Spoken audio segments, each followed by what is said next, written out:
នេះថ្ងៃនេះបានមកកាត់ផ្លូវ60ម៉ែត្របងប្អូនហើយផ្លូវ60ម៉ែត្របច្ចុប្បន្ននេះគឺ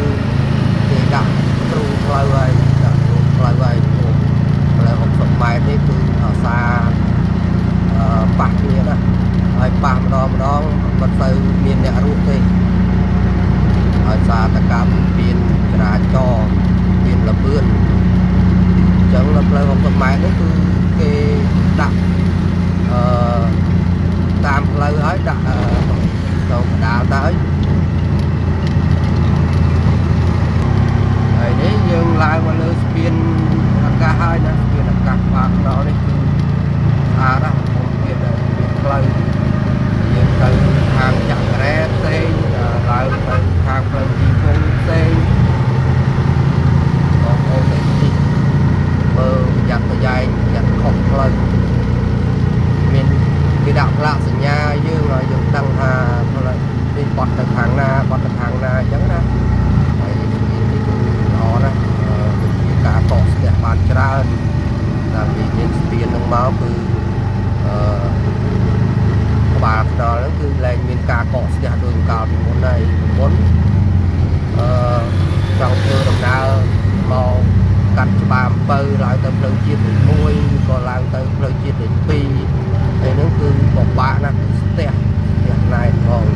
តែឥឡូវគ្រូឲ្យតែអត់ស្ទះទេគឺមានស្ពានមានលើគេមានអាកដាលហើយនឹងមានអាក្រមនេះគឺអាចជាចរាចរណ៍បានអត់មានការកកស្ទះទេដាក់បងប្អូនណាស្ពានអាកាសបាក់ដល់សូមចែកចម្លែកប៉ុណ្ណឹងណានេះខ្ញុំមកកាត់តាមផ្លូវនីវងវិញគឺខ្ញុំមកពី60ម៉ែត្រមកកាត់ផ្លូវនីវងហើយបើយើងចង់កាត់ទៅផ្លូវជាតិមួយវាមាន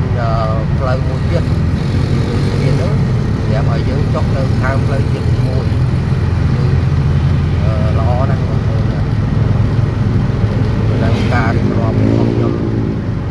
ផ្លូវ60ម៉ែត្រហើយនៅស្ពានអាកាសបាក់ដល់នេះទៅបញ្ចប់ដំណឹងណាបងប្អូន